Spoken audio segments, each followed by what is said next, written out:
Salut tout le monde, alors aujourd'hui on se retrouve pour une nouvelle vidéo, ça sera une petite story time, un tout petit peu triste quand même, mais moi ça va, j'arrive à en parler maintenant correctement, et ça fait un petit moment que je voulais faire cette vidéo là pour en aider certaines qui ont besoin de d'entendre ces choses là en fait, et plus accepter le départ d'une personne chère. Donc moi, ce qu'il faut savoir, c'est que j'ai accepté son départ parce qu'en fait, j'ai aucun regret, aucun remords. J'ai toujours tout fait jusqu'à la dernière minute en fait. Donc j'ai rien à me reprocher. Je suis en paix avec moi-même parce que je sais qu'elle est bien maintenant où elle est. Euh, Elle est soulagée, elle souffre plus et voilà, même si c'était une personne très très chère, bien sûr physiquement elle me manque, mais je sais que elle est partout avec moi, elle est tout le temps avec moi. Donc voilà, je vais vous raconter les 3 derniers jours avec ma mamie avant son départ. Parce que quand j'ai raconté les 3 derniers jours à ma meilleure amie, ça l'a beaucoup aidé quand elle a perdu son papa. Parce qu'en fait, il y avait des similitudes. Donc voilà, je vais vous raconter tout de suite. Alors, pour le premier jour des 3 jours à venir, je lui ai téléphoné le matin. Comme tous les matins, on s'appelait, je lui dis mamie alors je passe, comment ça se passe et tout aujourd'hui. Elle me dit ah coucou Jenny et tout, bah ça va, je suis fatiguée, ça va, donc elle avait un petit peu de mal à respirer mais ça allait. Elle me dit écoute, passe pas aujourd'hui, il y a déjà tonton qui va passer, je vais être fatiguée, donc toi tu viendras demain si tu veux bien et tout. Alors j'ai dit d'accord mamie, il n'y a pas de problème, aucun souci, si t'es fatiguée, s'il y avait déjà du monde, mon tonton et sa femme, etc., ben je passe demain. Donc on faisait un peu à tour de rôle pour pas qu'elle soit toute seule en fait. Donc j'ai dit ben ok, il n'y a pas de problème, je passe demain. Voilà. Le lendemain, j'y vais toute seule. Les petits étaient, je crois, au périscolaire ou je sais plus. Clara, je sais qu'elle était en colonie. Dylan, il était, il était à quelque part, mais il n'était pas avec moi. Je pense qu'il était au péri. Donc, du coup, j'y vais. Et je vois, j'avais déjà mal au ventre. Je comprenais pas, j'avais une angoisse pour aller la voir parce qu'on sait jamais ce qu'on va trouver quand on rentre dans une chambre d'hôpital. Et là, j'avais une intuition. Je me suis dit, punaise, c'est pas possible, j'ai mal au ventre comme ça dans ce couloir. C'est bizarre, quoi, tout au fond, ce long couloir. Et là, bizarre, la porte de la chambre de ma mamie, elle était ouverte, en fait, à l'hôpital. Enfin, dans un centre, c'est un centre, les Trois Épis, c'est un centre de rééducation et de choses comme ça. Donc, la chambre était ouverte. Donc, je suis rentrée directement. Et j'avais pas vu tout de suite, il y avait un mot sur la porte, mais je l'ai pas vu tout de suite. Donc je rentre directement. Et là, je suis choquée en fait. Je suis complètement choquée. Parce que la veille, ma mamie, elle m'a encore parlé au téléphone. Tout allait bien, on a encore rigolé au téléphone. Et là, je la vois couchée, branchée, sous masque, vraiment, vraiment mal en fait, en train de partir. Et à un moment, je me retourne parce que je commençais à pleurer en fait. Je disais, mais mamie, qu'est-ce qui se passe? J'essayais de la réveiller, j'essayais, mamie, mamie, qu'est-ce qu'il y a? Et alors, elle me regardait, elle ouvrait les yeux et elle repartait en fait. Elle ouvrait et elle repartait et ses yeux, ils montaient en haut et elle repartait quoi. Elle se réveillait et elle se rendormait. C'était bizarre en fait. Du coup, je me retourne, je voulais appeler une infirmière et je vois sur la porte, il y avait un écriteau. Il y avait marqué pour voir madame. Veuillez d'abord vous présenter au bureau des infirmières. Et moi, j'ai pas vu ça tout de suite en fait. Donc finalement, ça m'a choquée. Fallait que j'aille d'abord. Mais vu que la porte elle était ouverte, j'ai pas vu le mot. Mais si la porte elle aurait été fermée, j'aurais vu le mot aller chez les infirmières quoi. Et elle m'aurait accompagnée pour voir ma mamie dans cet état-là. Parce que là, j'ai rien compris. J'étais sous le choc. J'ai rien compris. Du coup, je suis allée voir les infirmières. J'ai dit oui, il y a un mot sur la porte, mais en fait, je l'ai pas vu, c'était déjà ouvert. Je suis rentrée, j'ai essayé de la réveiller. Est-ce que c'est grave? Est-ce que Et j'ai dit mais qu'est-ce qui va se passer en fait? J'ai dit je comprends pas. Hier, je l'avais au téléphone, je comprends pas. Qu'est-ce qui se passe en fait là? Alors elle m'a expliqué, on l'a mis sous sédatif parce qu'elle souffrait beaucoup. Euh, Tout s'est dégradé en une nuit. Elle me dit l'infirmière, ça s'est dégradé cette nuit. Et elle m'a dit je suis désolée mais il va falloir vous préparer à ce qu'elle s'en aille dans les jours, même dans les heures à venir. Et là, j'ai commencé à pleurer, mes jambes se sont coupées. Vraiment, la sensation de jambes coupées, c'est horrible. Et je l'ai regardé, j'ai dit, la seule chose que j'ai dit, c'est, mais vous pouvez pas me dire ça en fait maintenant. Je suis toute seule, je vais faire comment pour rentrer chez moi en fait? J'arrive plus à rouler, j'ai plus de force. J'avais plus de force. Elle me dit ça, je suis toute seule, j'avais besoin peut-être d'un psy, je sais pas, je m'attendais pas à entendre ça toute seule.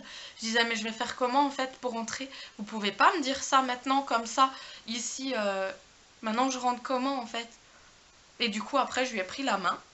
Elle m'a laissée seule avec ma mamie. Je lui disais, mamie, je t'en supplie, dis-moi que tu m'aimes.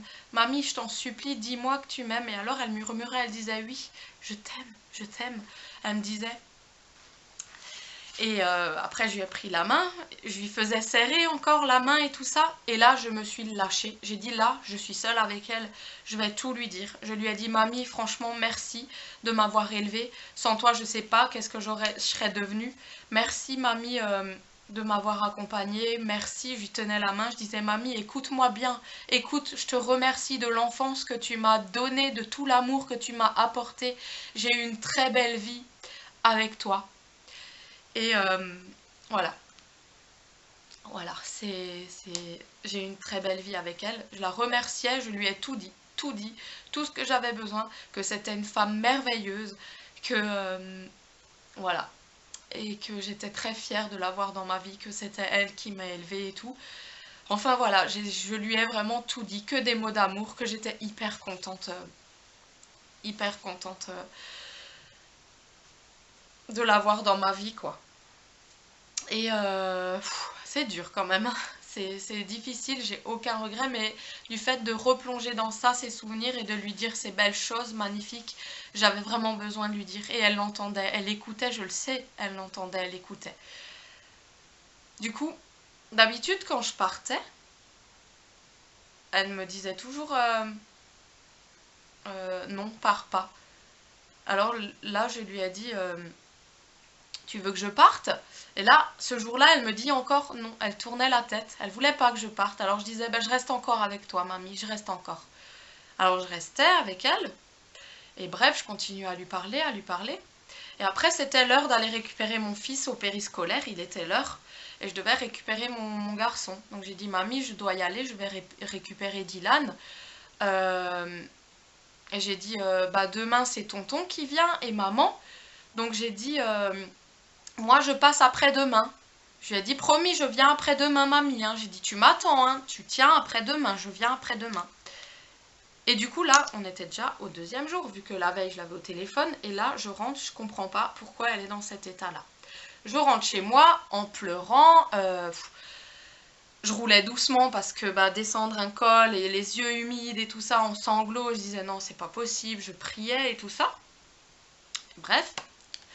Et le lendemain, c'était pas mon tour, c'était mon oncle et ma mère. Et il y a une voix qui me disait, vas-y, monte quand même si c'est pas ton tour, si tu lui as dit après-demain à ta mamie, vas-y quand même. J'ai une voix qui me disait, vas-y. En plus, j'avais le petit, c'était pas censé que je monte là-bas, j'avais mon garçon, mais j'avais personne pour le garder, et cette voix qui me disait, monte la voir, même si c'est pas ton tour, monte la voir. Et j'ai écouté cette voix. J'ai pris mon garçon, on est monté. Il y avait mon oncle là-bas et sa femme qui pleuraient autour de ma mamie. Et ils m'ont regardé du genre, mais c'était pas ton tour en fait. Et ils me l'ont pas dit, j'ai senti. Et je leur ai juste dit, bonjour, en fait, j'avais besoin de venir. Et alors ils m'ont dit oui, il n'y a pas de problème et tout. Bref. Après, ils lui ont dit au revoir à ma mamie, ils lui ont fait un bisou sur le front et mon oncle, il pleurait. Donc, je comprenais pas pourquoi il pleurait pour moi, elle allait pas partir aujourd'hui. Donc, il pleurait, après il est parti, il a dit au revoir maman, je t'aime, et il lui disait des gentilles choses. Et ensuite, bah, il est parti avec sa femme et ils étaient en moto, ils avaient fait le tour du col en moto et tout, c'était en juillet quoi. Et pendant les grandes vacances, et ma fille elle était en colonie, et là j'avais Dylan avec moi. Donc un moment, il y avait ma mère aussi, et ma mère elle me dit écoute, je sors 5 minutes, et là je lui dis ok, pas de problème. Donc mon fils, il jouait par terre aux voitures et tout. Et là, je lui parlais, je disais à ma mamie, mamie, je t'en supplie, dis-moi que tu m'aimes, tu vas pas me quitter comme ça. Dis-moi que tu m'aimes. Et alors elle murmurait, je lui enlevais le masque et elle me disait, oui, je t'aime Jennifer, je t'aime. Et je lui remettais le masque. Et j'ai dit, mais mamie, s'il te plaît, si tu pars là, je ne sais pas comment je vais être, comment je vais devenir. J'ai dit, je voulais pas qu'elle me quitte. Je disais, mamie, tu vas guérir, tu vas rebondir, c'est pas possible et tout, tu vas pas me laisser comme ça. J'ai dit, je comprends que t'es fatiguée, mais j'acceptais pas le fait qu'elle partait, quoi. Et à un moment, j'ai pleuré, j'ai beaucoup pleuré, j'ai dit, mamie, fais-moi un câlin, prends-moi encore dans tes bras. Je venais me frotter contre elle comme un bébé, en fait. Vraiment blotti contre elle, j'étais là, mamie, je te laisserai pas et tout, mamie. Enfin voilà, quoi, c'était assez compliqué. Et mon fils, il était là, silencieux, il jouait aux voitures, il disait rien. Alors que d'habitude, il parle dedans et tout, là, il disait rien. Et à un moment, je suis allée vers elle. Je me suis calmée, je me suis reprise en main. Et je suis allée de l'autre côté du lit. Là, j'étais de ce côté en lui tenant là, et après, je suis allée de l'autre côté. Et je lui disais, mamie, et alors elle me regardait et elle partait de nouveau. Elle me regardait et elle partait. Je disais, mamie, regarde-moi une dernière fois, regarde-moi. Et elle forçait pour me regarder une dernière fois. Et je lui disais, je t'aime. Et après, je lui ai dit, mamie, je sais que t'es fatiguée. Et franchement, si tu veux partir, je ne t'en voudrais pas. Tu as fait ton chemin, tu souffres, et ce serait égoïste de ma part de te voir continuer à être comme ça en souffrance, ce serait vraiment égoïste. Donc si tu as envie de te reposer, de t'endormir, je ne t'en voudrais pas, on t'en voudra pas. Je suis d'accord en fait que tu te reposes et on se reverra. Donc je lui donnais la main, je pleurais bien sûr forcément. Et d'un coup, elle lève son doigt. Et quand j'ai raconté ça à ma meilleure amie, ça l'a soulagée parce que son papa, il a fait la même chose quand il était en train de partir. Il a montré du doigt. Donc là, ma grand-mère, elle montre quelque chose et elle commence à parler. Et elle me dit quelque chose et je comprends pas. Et mon fils, même lui, il regarde comme ça. Et il me dit, mais mamie, elle montre quoi? Elle montre quoi, mamie? J'ai dit, mais je sais pas, je comprends pas ce qu'elle veut dire, je ne sais pas. Je disais, mamie, tu montres quoi? Tu me montres quoi? Et elle, j'ai enlevé le masque et j'ai dit, mais tu me montres quoi? Et elle parlait, mais on ne comprenait pas. Elle murmurait, on ne comprenait pas. Et à un moment, elle fait tomber sa main comme ça. Et d'habitude, quand je partais, elle voulait jamais que je parte. Elle me disait non. Et là, ma mère, elle est revenue de son tour, en fait. Je pense qu'elle était allée boire un café. Et là, elle revient. Et elle me dit, Jennifer, arrête, la fais pas trop parler, ça la fatigue. Et là, j'ai dit à ma mère, mais elle nous a montré quelque chose du doigt et tout. Ma mère, elle voulait pas croire. Et j'ai dit, mais si, j'ai dit, même Dylan, il a dit que mamie, elle montrait quelque chose. Heureusement que j'étais pas toute seule, parce que je pensais l'avoir rêvé. Mais non, j'ai pas rêvé. Même mon fils, il l'a vu encore aujourd'hui, il le raconte. Il dit, mamie, elle montrait quelque chose, elle montrait. Je suis sûre, elle a vu une lumière, elle a vu quelque chose. Et là, au moment que ma mère, elle revienne, elle regarde sa montre. Elle a fait encore sa montre. Et elle me regarde. Elle me dit, yeah, il est 5 heures déjà. Et j'ai dit, oui, mamie, il est 5 heures, pourquoi? Pourquoi déjà? Et en fait, elle sentait l'heure arriver, elle savait que quelqu'un allait la chercher. Et à ce moment-là, je lui ai dit, pourquoi? Est-ce que tu veux que je parte? D'habitude, elle me disait tout le temps non. Et elle me regardait en partant à la porte. Là, elle me dit oui. Elle me fait comme ça avec la tête. J'ai dit, mais mamie, t'es sûre, tu veux que je parte? Et là, elle me dit oui. J'ai dit, t'inquiète, je reviens demain. Promis, je reviens demain. Et donc, on part avec ma maman, on lui dit au revoir, on lui fait un bisou. Et moi, je la regardais en partant. Et elle tournait pas la tête comme d'habitude vers la porte. Et en fait, en partant, j'ai juste vu une larme couler de ses yeux. Et donc, ma maman, elle a pris sa voiture. Moi, je prends la mienne, je descends, il y avait environ 30 minutes de route. Et j'arrive, je me gare juste sur mon parking. Je me gare sur mon parking, mon téléphone il sonne, je vois maman. J'osais pas prendre, je cache le téléphone, j'osais pas prendre, je le sentais, j'osais pas prendre.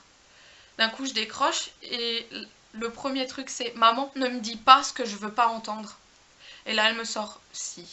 Elle a dit Jennifer, si. J'ai dit non, maman, tu me dis pas ce que je veux pas entendre. Je ne veux pas entendre ça. Elle m'a dit si, mamie, elle est partie.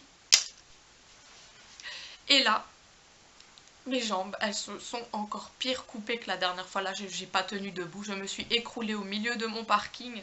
J'ai hurlé. J'ai dit non, c'est pas possible, c'est pas possible. J'ai dit ma mamie, non, ma mamie est morte, ma mamie est morte. Et j'étais par terre à genoux. Et là, il y a un voisin qui vient. Et j'ai dit mais ma mamie est morte. Et à un moment, j'ai appelé mon copain en tremblant. J'ai dit, il faut vite que tu rentres du travail, s'il te plaît, faut que tu m'emmènes la voir, faut que tu montes, parce que moi, j'arrive plus à rouler. J'arrivais plus à rouler. Honnêtement, j'avais plus de jambes, j'arrivais plus. Il m'a emmenée, j'avais une crise d'angoisse dans la voiture. J'avais l'impression de sortir de la réalité, c'était une horreur. Une horreur. Je devais prendre un calmant parce que je n'en pouvais plus. J'avais une boule au ventre, je tremblais, j'avais un choc, mes jambes, je les sentais plus. Je disais j'ai des fourmis dans les jambes, je les sens plus. Il me disait c'est le choc, c'est le choc.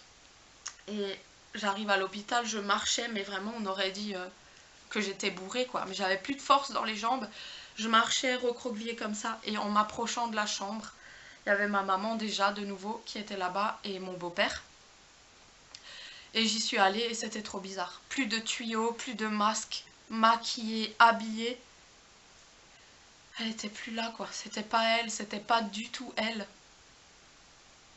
Et on a envie de leur ouvrir les yeux, de leur dire non, c'est pas possible, mamie, réveille-toi. Et je lui ai dit, j'ai dit non, c'est pas possible, elle va se réveiller.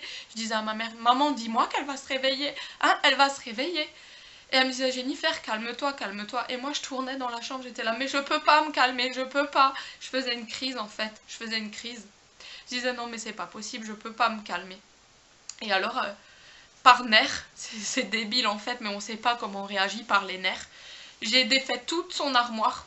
Et j'ai dit, j'emmène tout ça chez moi. J'ai dit, je veux ses affaires, c'est moi qui prends ça. Ça, c'est moi qui prends ça. Ce soir, je dors avec le peignoir qu'elle avait habillé. J'ai dit, ce soir, je dors avec le peignoir. Et elle avait encore... Je demande aucune critique, mais elle avait encore une tache là de sa soupe. Je voulais plus jamais nettoyer ce peignoir. Je voulais garder l'odeur de ma mamie, cette tache de petite soupe là qu'elle avait fait tomber. C'était... Voilà. Et j'ai emmené toutes ces affaires là. Je voulais une mèche de ses cheveux pour faire un petit rituel chez moi avec une bougie, une mèche, une photo. Vraiment une petite tombe chez moi. Et voilà, j'ai fait ce que j'avais à faire. Et j'y suis restée environ 30 minutes. Parce que mon copain, il m'attendait dehors, il n'arrivait pas à venir dans la chambre. Et après, je suis repartie.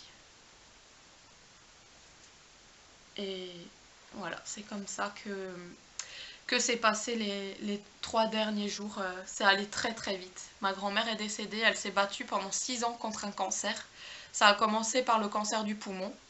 Elle s'est fait enlever un poumon en entier. Elle a retenu correctement. 3 ans après, elle a eu le cancer du côlon. Elle s'est refait opérer. Elle s'est fait enlever 30 cm du côlon. Et ensuite, cancer du foie est généralisé. Et c'est allé super vite. Mais j'ai fait tout ce qui était en mon pouvoir.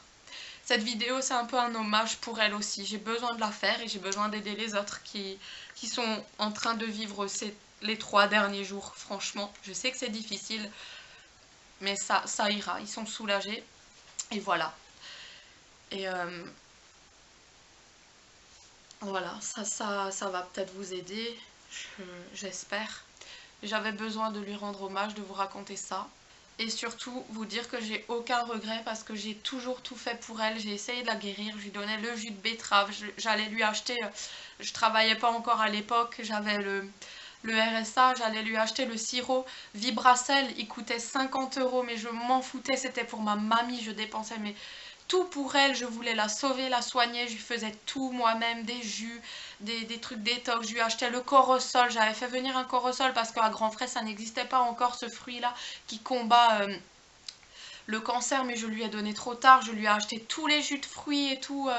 exotique, machin, je regardais bien les compositions, 100% corosol, je crois que je payais le machin 5 € la canette, mais je m'en foutais, c'était pour ma mamie, c'était tout pour moi, je faisais tout, franchement, la détox, le sirop Vibracel, ça c'est un très bon sirop. Le sirop de betterave, franchement, j'ai toujours tout fait, je l'ai soutenue. J'étais là pour elle, je l'ai sauvée 2 fois de son embolie parce qu'on avait un tel lien fort, elle et moi. Franchement, que j'avais tellement de mal à couper le cordon, il y était encore le cordon, que je ressentais quand elle avait besoin de moi. Je montais, je l'ai sauvée 2 fois, je lui ai sauvé 2 fois la vie d'une embolie pulmonaire, elle était en train de s'étouffer et tout. Franchement, j'ai toujours été là jusqu'au dernier moment. Et là, j'ai aucun regret. C'est pour ça que ça va bien, que je me suis dit si elle disparaît, je serais plus normale après. Pour moi, je perdais la raison, je serais en dépression tout le temps sans elle.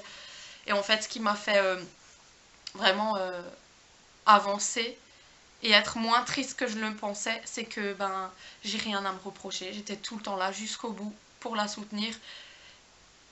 Voilà, je suis contente d'avoir aucun regret maintenant. Je regrette rien du tout, j'ai toujours tout fait et ça, voilà, c'est ça qui m'aide à bien vivre le deuil que j'ai passé. Voilà.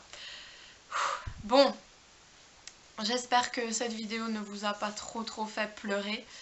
Moi c'est normal, j'avais quelques petites remontées de sanglots et tout, c'est tout à fait normal parce que je l'ai revécu. Et ça me tenait à cœur de vous partager ça pour aider vraiment les gens qui traversent en ce moment les 3 derniers jours ou les derniers jours de leur personnes les plus proches possibles. Voilà. Sur ce, bah, je vous fais de très gros bisous et je vous retrouve une autre fois pour une vidéo un peu plus gaie normalement. Je vous fais des bisous. À bientôt. Ciao.